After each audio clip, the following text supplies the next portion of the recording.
히브리서 10장 16절에서 18절 저부터 읽겠습니다. 주께서 이르시되 그날 후로는 그들과 맺을 언약이 이것이라 하시고 내 법을 그들의 마음에 두고 그들의 생각에 기록하리라 하신 후에 또 그들의 죄와 그들의 불법을 내가 다시 기억하지 아니하리라 하셨으니 18절 이것들을 사하셨은즉 다시 죄를 위하여 제사 드릴 것이 없느니라. 아멘. 히브리서 10장 16절에서 18절의 말씀을 가지고 나는 죄를 용서받는 것을 믿습니다 라는 제목으로 사도신경 12번째 말씀을 듣도록 하겠습니다. 우리 성도님들 추석 연휴 잘 보내셨습니까? 가족들과 좋은 시간들, 풍성한 시간들을 가지셨는지요? 참 1년 중에서 우리가 풍성함이 다른 날도 그렇겠지만 특별히 추석의 연휴는 더한 것 같습니다. 하나님께서 1년 동안 농사지은 것들의 열매를 풍성케 하시고 또한 가족들과 만나서 그 기쁨을 나누는 귀한 날이 아닌가 생각이 됩니다. 자, 우리들이 그런 풍성함을 누리는 것 참 중요합니다. 그러나 우리들에게 있어서 가장 중요한 것, 그것은 바로 구원, 하나님이 주신 그 구원, 예수 그리스도께서 이루신 그 구원의 은혜를 깊이 간직하는 것이죠. 오늘 말씀은 바로 성령님께서 우리들에게 주시는 귀한 말씀, 바로 성령님께서 나의 죄를 용서하셨다는 것을 사도신경을 통하여 고백하며 확신하는 귀한 말씀입니다. 일반적으로 종교심들이 많은 사람들이 가지고 있는 고민 중에 하나가 바로 죄의식, 죄책감입니다. 본인이 저지른 죄에 대해서 뉘우치고 다시는 죄를 짓지 않겠다, 그런 마음이 듭니다. 그런데 더 무겁게 이들을 짓누르는 것은 또 다시 예전에 저질렀던 비슷한 죄를 반복해서 짓는다는 것이죠. 이것이 바로 우리들의 현실입니다. 이런 사람들이 의외로 많기에 이를 노리고 접근하는 사람들이 있습니다. 바로 기독교의 탈을 쓴 이단의 무리들이죠. 잘못된 죄 용서의 교리를 전합니다. 대표적으로 이런 이단 중에 구원파들이 있습니다. 구원파들이 주로 세미나를 하면 죄 사함의 비밀, 그런 제목으로 세미나를 열더군요. 그런 세미나를 통해서 자신들이 전하는 죄 용서의 교리를 사람들에게 설파하는 것입니다. 특별히 구원파의 교리가 무서운 이유가 목사인 우리들이, 말씀의 사역자들이 그것을 잘 보아도 정통 기독교의 교리와 구분이 잘 안 된다는 것입니다. 성경에서 말하는 구원의 의미는 여러 관점으로 말씀하고 있습니다. 그러나 많은 경우 예수님 믿으면 구원받는다, 이런 정도로만 이해를 하는 것이죠. 그러다 보니 예수 믿고 있는데 여전히 죄책감에 사로잡혀 있는 이러한 현실적인 문제에 대해서 큰 혼란과 괴로움을 가지는 성도들이 많다는 것입니다. 저도 마찬가지입니다. 예전에 학생 시절에 죄책감에 사로잡힌 적이 있었습니다. 얼마나 죄책감이 컸는지, 혹시 나는 구원받은 사람이 아닌가? 아니면 지금 당장 이 죄에 대해서 값을 치러야 되는 것이 아닌가라는 그런 생각에 사로잡혔었습니다. 이런 생각에 사로잡히면 어떻습니까? 영적인 무기력감이 드는 것이죠. 예배를 드리러 나오는 내 자신이 거짓되게 보이는 것입니다. 이것이 더 심해지면 어떻습니까? 믿음의 길에서 파성케 되는 것입니다. 그렇기에 사도신경은 그런 위험에 들지 않도록 10번째 내용으로 죄를 용서받는 것에 대해서 우리들에게 가르치고 있습니다. 이 뜻은 사도신경이 쓰여질 당시에도 이단들이 구원의 확신, 죄 용서받음에 대한 교리에 대해서 잘못된 내용을 전하고 있었다는 뜻입니다. 늘 죄 용서받음에 대한 교리는 이단들로부터 공격을 받았고 우리가 반드시 그러한 상황 속에서 바르게 이해되는 것이, 바르게 믿는 것이 필요하다는 것을 우리들에게 말씀하고 있는 것이죠.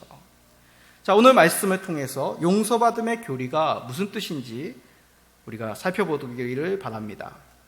먼저 죄 용서받음에 대해 사도신경 부분 우리가 다시 한번 읽어봅시다. 다 같이 읽어봅시다. 시작.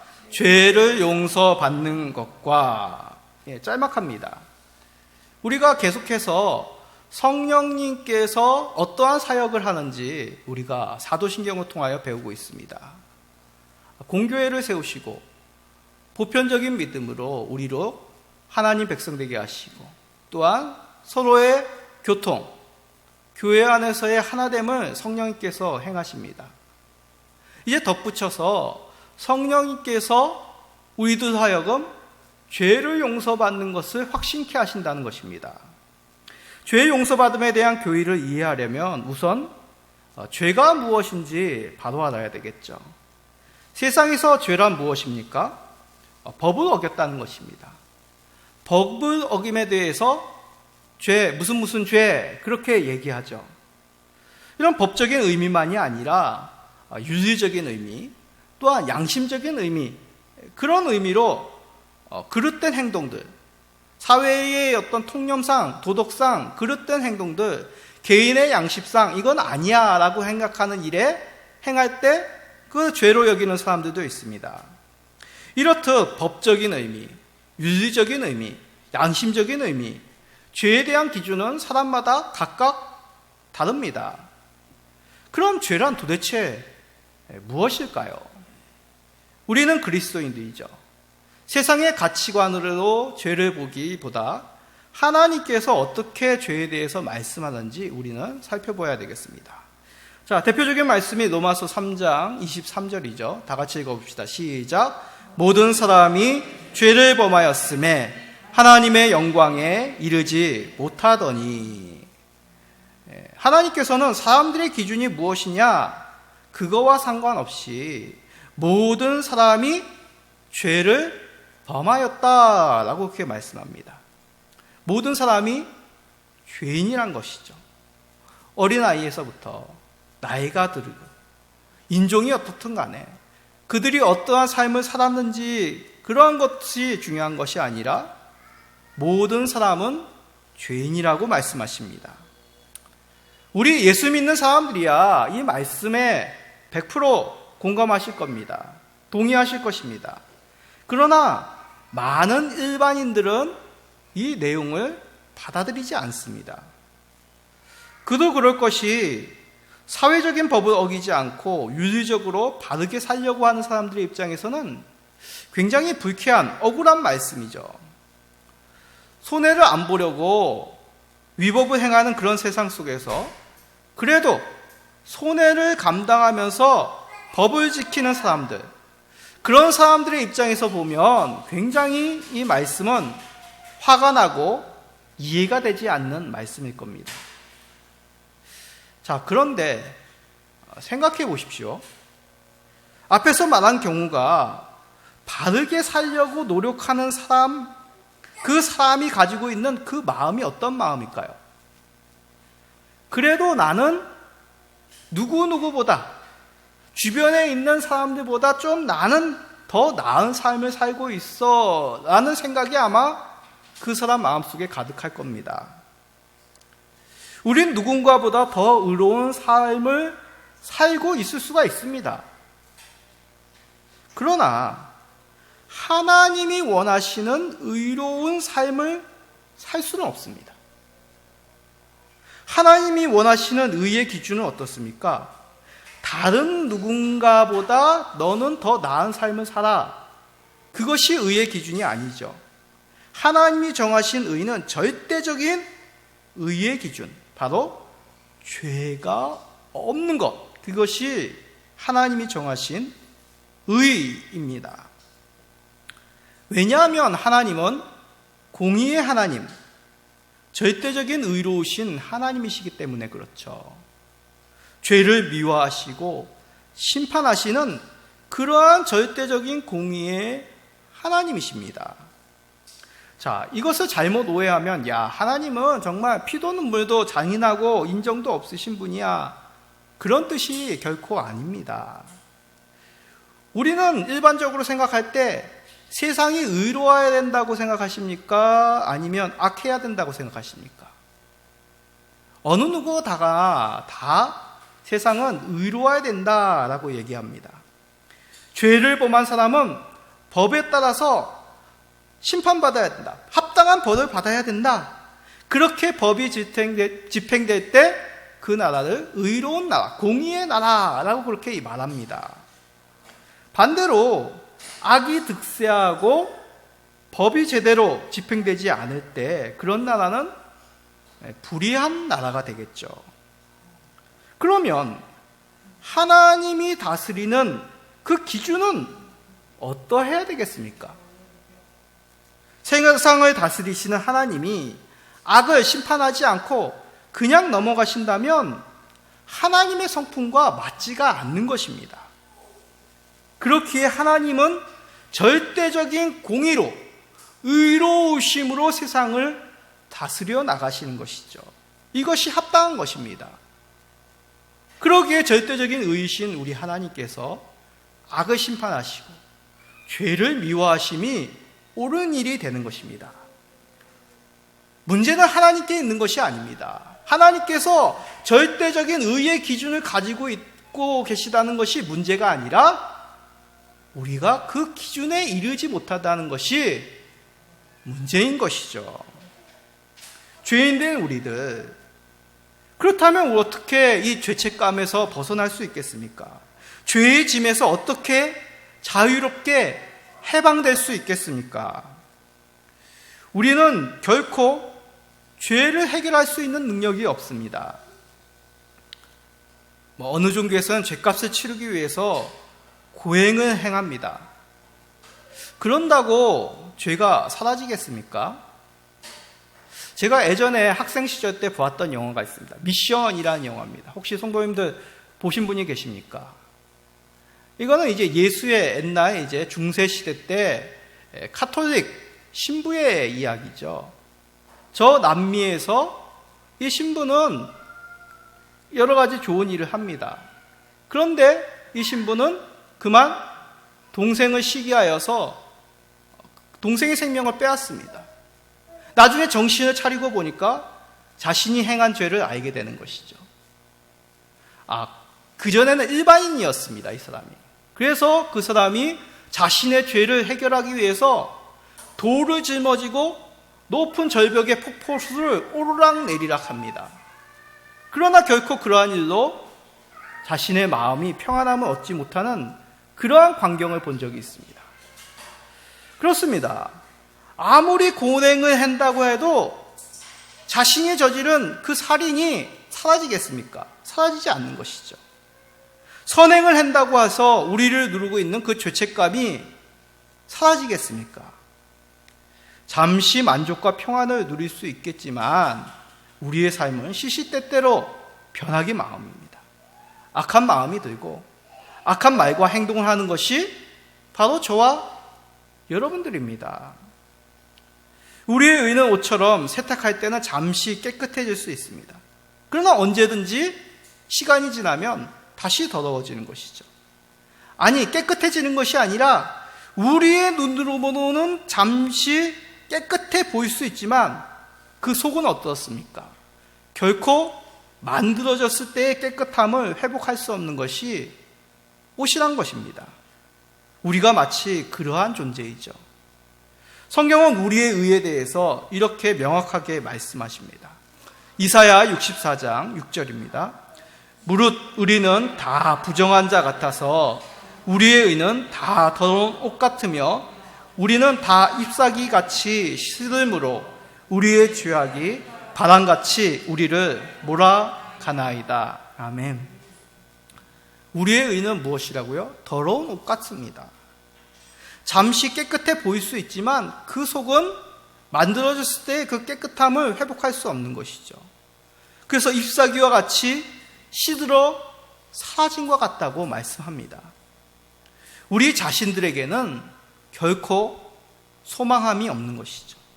죄책감을 해결할 수가 없는 것입니다. 그렇기에 죄 용서에 대한 바른 교리는 우리의 죄된 본성을 먼저 인정하는 것입니다. 아니, 인정하는 것만이 아니라 우리들 자신에게 죄를 해결할 능력이 없음을 시인하는 것입니다. 만약 당신의 도움이 없어도 내가 죄를 해결할 수 있습니다 라고 생각한다면 결코 외부로부터 도움을 요청하지 않을 것입니다.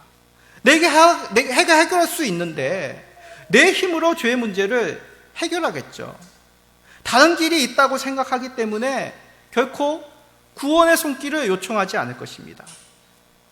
그러나 나의 죄된 본성, 내 죄를 해결할 수 없는 능력이 나에게는 결코 능력이 없음을 깨닫고 시인함으로 우리는 외부로부터의 구원의 손길을 믿고 그를 신뢰할 수가 있게 됩니다. 이렇게 죄된 본성을 시인하는 것 결코 부끄러운 일이 아닙니다. 우리 성도님들은 죄된 본성을 인정하여 죄에 대해서 참 자유를 얻는 그 첫 단추를 끼시는 우리 모든 성도님들이 되시기를 간절히 바랍니다. 자, 이제 우리에게 해결할 능력이 없음을 깨달았습니다. 해결의 능력을 가진 외부로부터 도움을 찾아야 됨을 이제 우리는 알게 되었습니다. 자, 그런데 일반적인 문제에도 난 원래 그런 사람이야, 그렇게 시인하고 인정한다고 그 문제가 해결되지는 않습니다. 난 원래 게으른 사람이야, 그렇게 인정한다고 해서 그 사람이 삶이 바뀌어지는 것 아닙니다. 문제의 근원을 해결해야 되겠죠. 마찬가지입니다. 죄책감의 근원인 그 죄를 해결해야 됩니다. 그래서 하나님은 우리의 죄의 문제를 해결하기 위하여 그의 아들 독생자를 보내어 주셨습니다. 로마서 3장 25절 말씀입니다. 이 예수를 하나님이 그의 피로써 믿음으로 말미암는 화목제물로 세우셨으니 이는 하나님께서 길이 참으시는 중에 전에 지은 죄를 간과하심으로 자기의 의로우심을 나타내려 하심이니. 좀 말씀이 길지만 중요한 말씀입니다. 하나님께서는 아들이신 그리스도 예수, 우리 예수님을 우리의 죄를 해결하기 위하여 희생제물 되게 하셨습니다. 예수님은 어떻게 우리의 죄를 해결할 수 있는 희생제물로서 합당할까요? 구약 제사에 드리는 제물의 특징은 첫 번째, 흠이 없어야 됩니다. 절거나 눈멀었거나 상처가 있거나 그런 것을 드리는 것이 아니라 온전한 제물을 하나님 앞에 드릴 수 있었습니다. 그리고 거룩하게 따로 구별해야 됩니다. 그래야 제사장의 죄에 대해서 이 희생제물이 될 수가 있는 것입니다. 하나님께서 기뻐 받으시는 제물이 될 수 있습니다.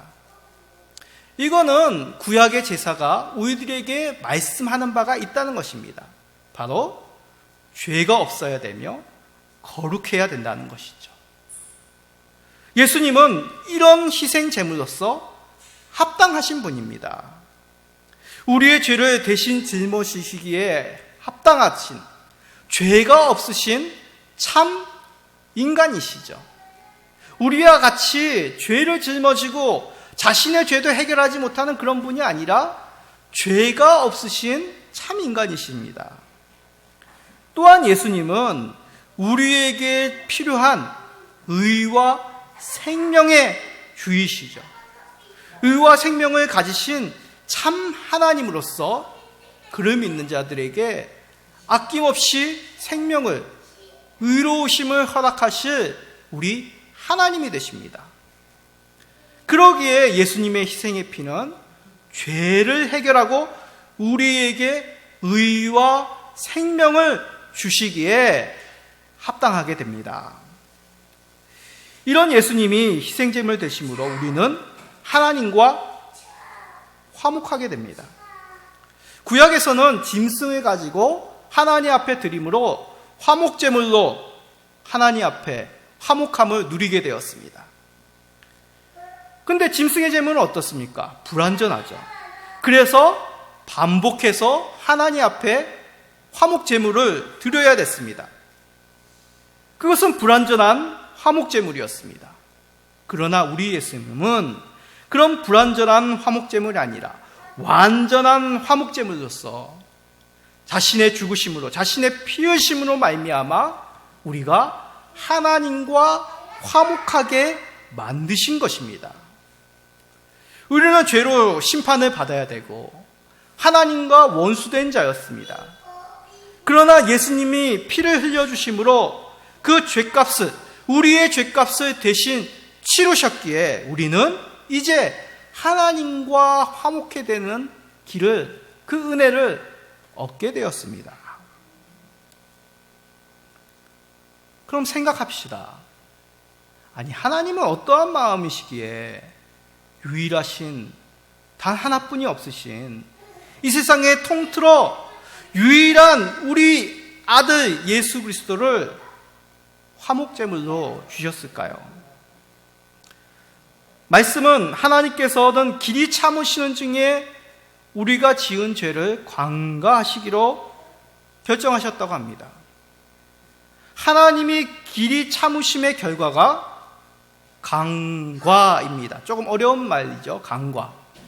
강과라는 말을 사전에 찾아보면 큰 관심이 없어 대강 보아 넘긴다라는 그런 뜻입니다. 우리나라 사전입니다. 우리나라 한글 사전에 강과라는 걸 찾아보면 큰 관심이 없어 대강 보아 넘긴다라는 뜻입니다. 그러나 성경에서 말하는 강과는 어떤 다른 중요한 문제가 있어서 신경을 쓰지 않는다, 별 대수롭지 여기지 않아서 그냥 넘어간다, 그런 뜻이 결코 아닙니다. 성경에서 말하는 강과는 더 이상 문제를 삼지 않겠다라는 뜻입니다. 놀라운 말씀입니다. 하나님께서 우리의 죄에 대해서 더 이상 문제를 삼지 않겠다는 뜻입니다. 하나님은 전지전능하신 하나님이죠.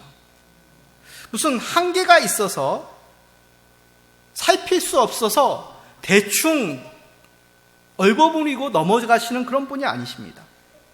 절대적인 공의로우신 하나님이셔서 작은 것 하나라도 공정하게 다루시는 분이 우리 하나님이십니다.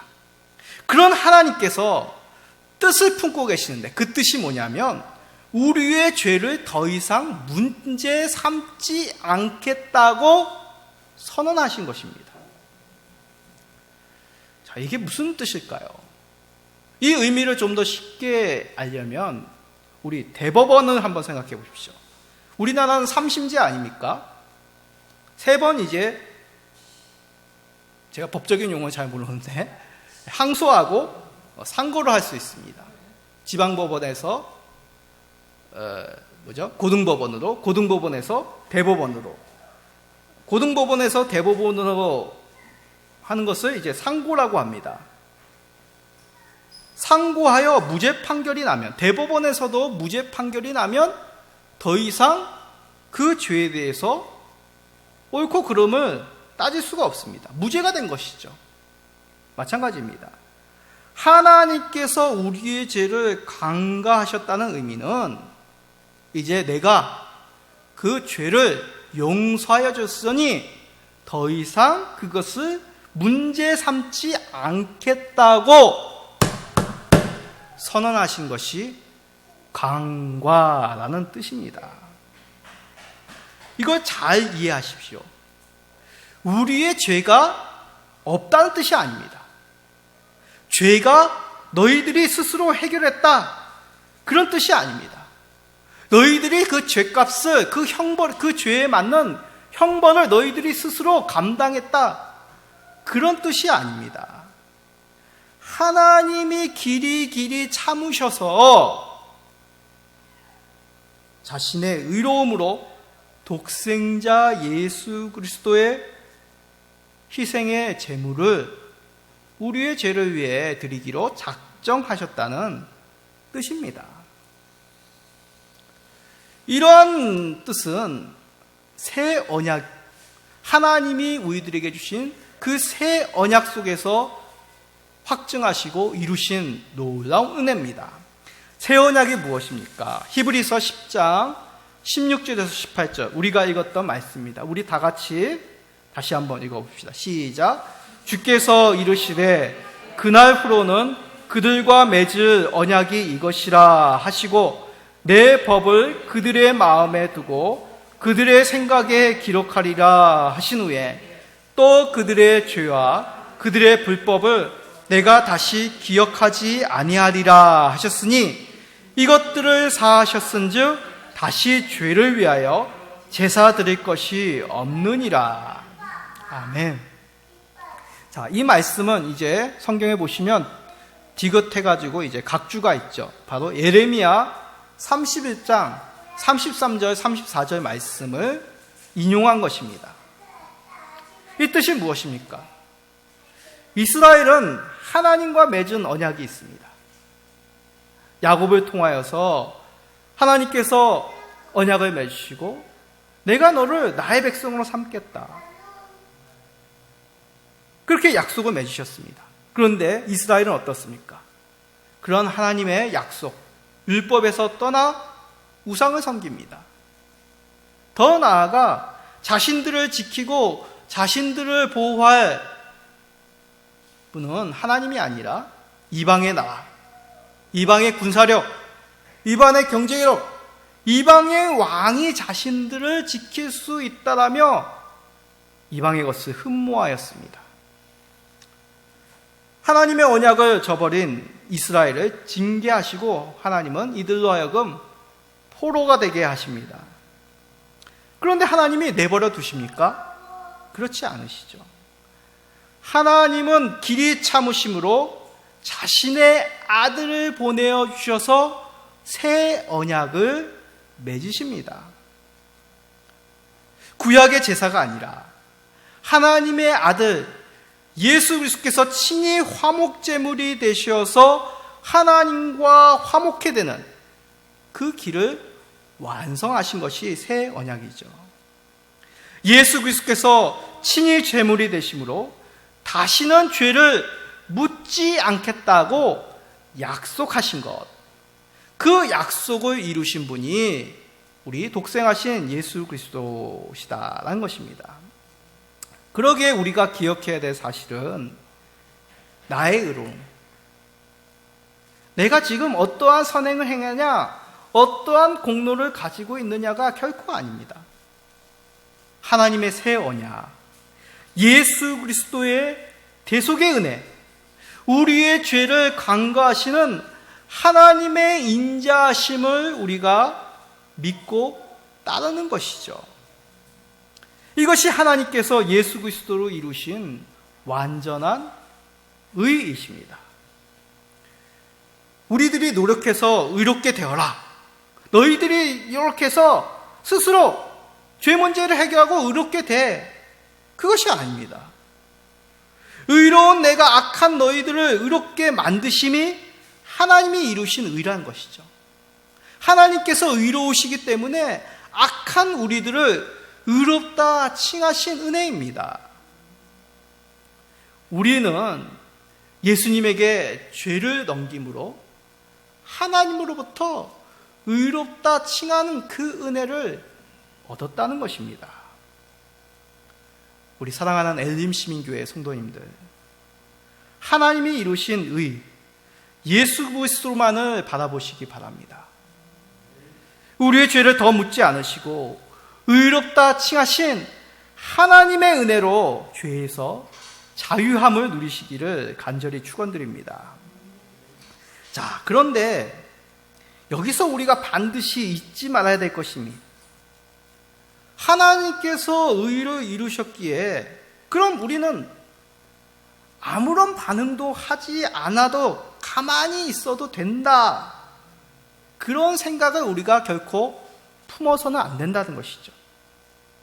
더 나아가 하나님께서 더 이상 우리의 죄를 묻지 않으신다고 하셨으니까, 내가 예수 그리스도를 믿으니까 우리는 더 이상 죄 문제에 대해서 그냥 손 놓고 있어도 돼, 우리의 의무는 없어 라고 생각해서는 결코 안 된다는 것입니다. 이 부분이 구원파의 교리, 잘못된 부분입니다. 구원파는 값싼 은혜를 말합니다. 하나님이 이루신 의에 대해서 값싸게 여기는 것이죠. 값싸게 여겼다는 것은 무슨 말입니까? 귀하게 여기지 않는 것이죠. 하나님께서 독생자 우리 예수 그리스도를 아낌없이 내어주셨습니다. 무엇과도 바꿀 수 없는 귀하고 귀한 우리 주 하나님이시죠. 그러한 귀한 은혜를 받으면 귀한 것, 우리가 어떻게 여겨야 됩니까? 하나님께 감사하며 그 귀한 은혜를 주신 하나님께 영광을 돌려야 되겠죠. 나의 죄된 옛삶을 합리화하며 난 용서함 받았으니 이제 어떻게 살아도 상관없어, 그렇게 값싸게 여겨서는 안 된다는 것입니다. 이제 하나님을 경외하며 살아야 됩니다. 하나님을 경외하는 삶은 무엇입니까? 바로 하나님께 영광 돌리며 하나님을 즐거워하며 하나님과 교제하기에 힘쓰는 삶입니다. 자, 시편 130편 3절 4절은 이렇게 말씀합니다. 여호와여, 주께서 죄악을 지켜보실진대 주여 누가 서리이까? 그러나 사유하심이 주께 있음은 주를 경외하게 하심이니이다. 주께서 우리의 죄를 사하신 그 은혜를 우리가 주에게 경외함으로 고백해야 된다고 말씀합니다. 하나님을 경외하는 삶은 결국 하나님을 높이며 하나님과 기뻐하는 삶을 누리는 것입니다. 하나님이 행하신 그 놀라운 은혜를 세상 가운데 널리 알리는 것이 하나님을 경외하는 것이죠. 그런데 예전에 죄되었던 옛삶을 살면서 어찌 하나님께 영광을 돌릴 수가 있겠습니까? 세상 사람들이 말하지 않습니까? 예수님을 믿는다고 하는데 우리보다 더한 죄를 짓네? 우리하고 똑같네? 그러면 하나님께 영광이 되겠습니까? 죄 가운데 있다면 오히려 하나님의 영광을 가리우는 것이죠. 이렇게 하나님의 은혜를 값싸게 여긴다면 하나님은 분명히 우리들에게 엄중하신 말씀으로 이렇게 경고하십니다. 히브리서 10장 26절에서 27절 말씀입니다. 우리가 진리를 아는 지식을 받은 후 짐짓 죄를 범한즉 다시 속지 않은 죄사가 없고 오직 무서운 마음으로 심판을 기다리는 것과 대적하는 자를 태울 맹렬한 불만 있으리라. 아멘. 용서하심의 은혜를 깨달은 후 변함없는 삶을 산다면 무엇이라고요? 심판의 불만 있으리라 라고 엄중히 경고하십니다. 이 말씀을 오해하지 마십시오. 이는 우리가 연약하여 실수하고 넘어지는 그러한 삶을 뜻하는 것이 결코 아닙니다. 뜻을 가지고 돌이키지 않고 죄를 반복적으로 찾아 행하는 그런 사람을 뜻합니다. 그런 자들은 죄사함의 은혜를 깨닫게 하시는 성령을 속이는 것이죠. 여러분, 예수 그리스도의 복음, 예수님을 아는 지식은 우리가 머리로 이해하는 건 아니지 않습니까? 분명히 예수님을 알고 그 복음을 이해하고 그것을 받아들일 수 있다는 것은 성령님께서 우리와 함께 하셨다는 결정적인 증거입니다. 그럼에도 불구하고 예전의 삶을 벗어버리지 않고 반복적으로 뜻을 가져 찾아서 그 죄를 행하는 자들을 하나님이 엄중히 심판할 것이라고 경고하시는 것이죠. 우리는 이 말씀을 새겨야 됩니다. 그러기에 우리에게 필요한 것은 무엇입니까? 나는 이제 죽을 때까지 죄를 저지르지 않겠다. 우리는 그럴 수 없습니다. 여전히 우리는 육체 가운데 사는 죄된 본성에 있는 자이들이죠. 하나님은 그렇게 말씀하지 않았습니다. 우리에게 말씀하신 것은 바로 죄의 자백입니다. 우리가 절대적인 하나님의 그런 죄 없으심에 도달할 수 있는 것은 우리가 이 땅 가운데 죽어서 하나님 곁으로 갈 수밖에 없습니다. 그러기에 이 땅 속에서 우리가 해야 될 일이 바로 우리가 죄된 본성이 있고 죄를 저질렀음을 날마다 고백하는 것이죠. 주여, 저에게 이러한 죄가 있으신지 잘 아시죠? 용서하여 주옵소서. 저의 이 음란한 마음, 거짓말을 하고 미워하는 그 모든 행동들과 악한 말들 주께서 다 아시지 않습니까? 주여, 용서하여 주옵소서. 주를 바라보게 하여 주옵소서. 하나님의 영광을 위해 이제 예전의 삶을 벗어버리고 새롭게 살게 하여 주옵소서. 이렇게 갈망하는 주의 백성들에게 하나님은 분명히 이렇게 약속하십니다. 요한일서 1장 9절입니다. 만일 우리가 우리 죄를 자백하면 그는 미쁘시고 의로우사 우리 죄를 사하시며 우리를 모든 불의에서 깨끗하게 하실 것이요. 다시 한번 읽읍시다. 만일 우리가 우리 죄를 자백하면 그는 미쁘시고 의로우사 우리 죄를 사하시며 우리를 모든 불의에서 깨끗하게 하실 것이요. 아멘. 이 말씀을 암송하면 좋습니다. 우리가 죄를 다시 범할 때 우리는 이런 하나님의 약속, 예수 그리스도를 통하여 이루신 그 화목의 제사를 우리가 의지하여 하나님 앞에 뉘우치고 죄송하고 자백함으로 나아갈 수 있습니다. 누구나가 예수 믿은 후에 실수하고 유혹에 넘어가 죄를 범합니다. 그게 중요한 것이 아니라 그런 다음에 우리가 어떻게 해야 하는 것입니다. 돌이키지 않고 합리화하는 것이 아니라 그렇습니다. 성도님, 그렇습니다. 제가 악한 자입니다. 목사님, 그렇습니다. 제가 그랬습니다. 여보, 내가 그랬어. 얘들아, 내가 그런 악한 부족한 아빠다. 아빠, 엄마, 제가 거짓말했어요.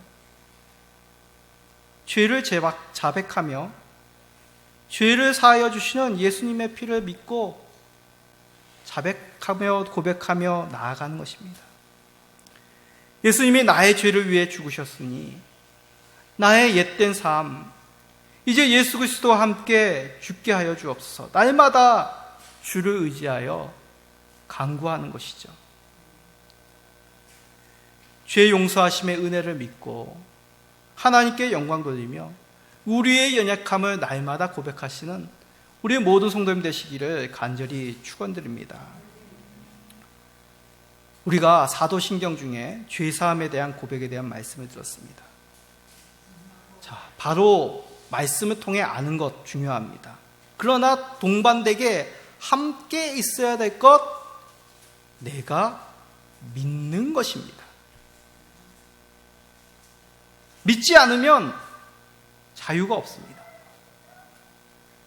종교개혁가 루터 목사님도 그의 젊은 시절에 죄책감으로 심히 괴로워하였다고 합니다. 그런 괴로움에서 자유케 된 것, 다른 누군가가 아니라 내가 예수 그리스도로 하나님의 길이 참으심의 그 강구하심의 죄 용서함의 은혜를 믿음으로 말미암아 참된 평안을 얻으셨다고 합니다. 우리의 죄성에 눈과 마음을 두면 안 됩니다. 그러면 절망합니다. 우리의 마음을 두어야 될 것, 예수 그리스도의 공로입니다. 하나님의 사하심, 그 기뻐하시는 용서하심의 은혜입니다. 우리가 그것을 믿을 때 하나님으로부터 예수 그리스도를 통해 평안을 누리게 됩니다. 예수 그리스도로 인하여 하나님의 용서하심, 그 죄로부터 자유케 되는 은혜를 누리시는 우리 모든 성도님들이 되시기를 간절히 축원드립니다. 아멘.